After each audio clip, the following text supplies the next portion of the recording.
welcome back to my Citizen channel. Hope you're all staying safe and well. And our look inside a programme. Yes, the hard copy of the game. A good result on the pitch. City 5, Luton 1, of course.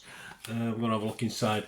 Anything, oddities and facts that we perhaps didn't know. A little quiz question as well for you, which I didn't get. You probably will get it. I totally failed miserably on this one this week, but taken from the City quiz, of course. So please join me as you look inside the programme. If you are new to the channel, please push that subscribe button, push the bell notifications, everything City past and present, and as long as I can keep going, that's for sure. So stick with us, check out the channel, guys. Lots of history stuff as well. If you've got favourite old players and lots of different things, anything you're specifically after, just give us a shout and I can tell you if I've done anything on it or not, and we can go from there. Please, you'll also see plenty of stuff on film and TV, another passion of mine. So if you're any interested in that, have a look. If you know someone who might be interested, give them a poke in my direction. All subscribers will be very much appreciated. Right, yeah, give us a like, guys. If you get a chance, just that split second to smash that like button would be much appreciated. Yes, it's a good cover. I like the cover. Nice cover. Nice cover, of course.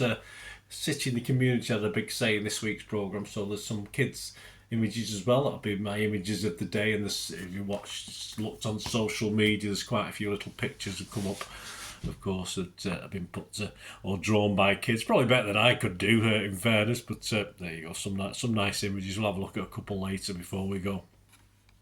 Yes, did you know about City? Well, Ruben Dias features. He's made 113 Premier League appearances so far, before yesterday. 3 goals, 4 assists, and this is amazing. I had to double check this stat. 82.64 passes per game. Ruben Dias, unbelievable. Tackle success rate 60%, that's not bad.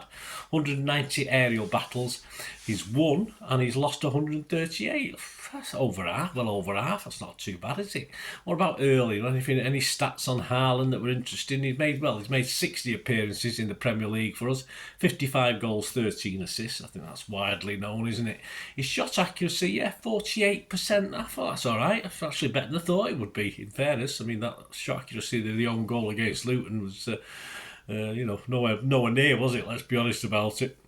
My main game features, of course, the lesser known, but the lesser impressive Brightwell brother, of course, David Brightwell, who along with Ian Brightwell both play for City, of course. And he's going to cover a game played on the 9th of April 1994, so literally 30 years to the day of this Luton game, a 2-1 win over Newcastle where he scored. So we'll have a look at that before we go, a little bit of a Q&A with him, of course being a City fan when he was a kid as well, so we'll have a look at that before we go.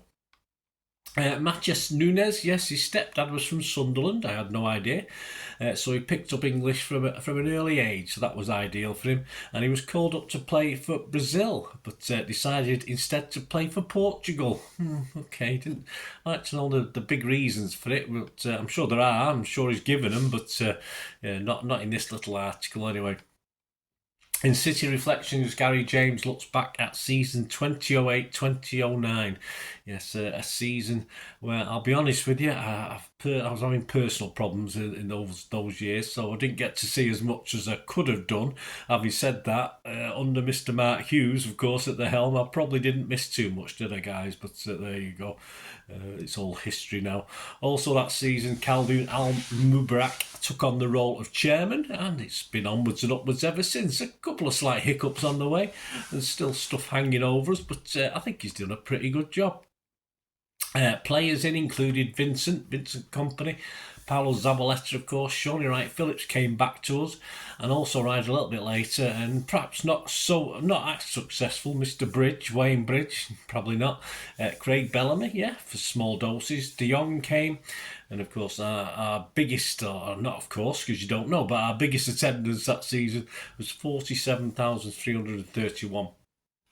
On the 13th of September 2008 against Chelsea, and kitted out Mark McCarthy keeps on the same theme, the same season 2008-2009. Thomas Cook continued to be our sponsors, of course.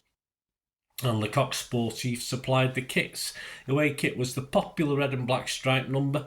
The third kit was the blaze orange navy combination.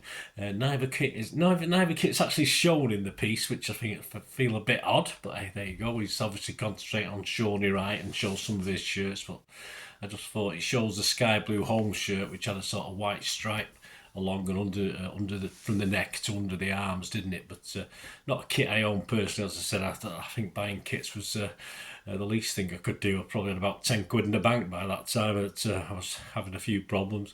But yeah, so bit unusual not seeing the home and away kit, but it's more about Shawnee Wright, this one, I think, from Marc McCarthy. Quiz question, I'll give you the answer at the end of it. Question 5, this is the one I didn't get right. If I thought on and looking at the answers, I thought, yeah, probably. But yeah, I struggle with this one. Which future City striker was Luton's leading scorer? Have a think about this one. Luton's leading scorer at the top flight in season 83-84. So the season after, of course, they sent us into the lower division. So who was it? Have a think about that one. I got it totally wrong. I'll give you the answer before we go. What didn't we know about Luton? Well, their all-time top scorer was a guy called Gordon Turner. Give it to Gordon. 276 appearances. 276 goals. Their leading appearance maker was 562, and I've not even put him on here. Let me have a look who it is. It must be in here somewhere. Yeah, 562 was a guy called Bob Morton, their leading appearance maker.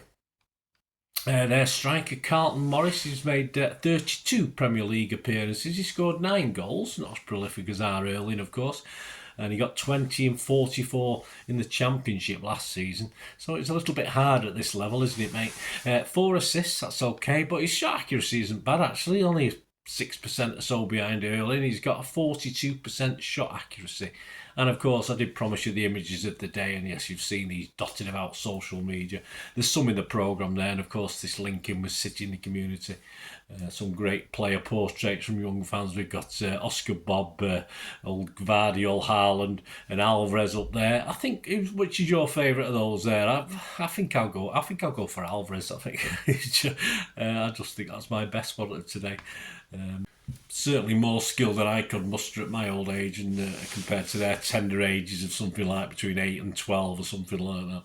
And back to the excerpt of the day, of course, the David Brightwell main game, which is, of course, a century on from opening the main road. Former players discussed their favourite fixture. So this was his. It ended up Manchester City 2, Newcastle United 1.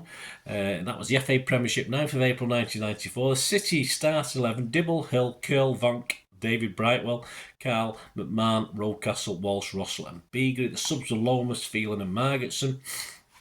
For Newcastle, Shrinek,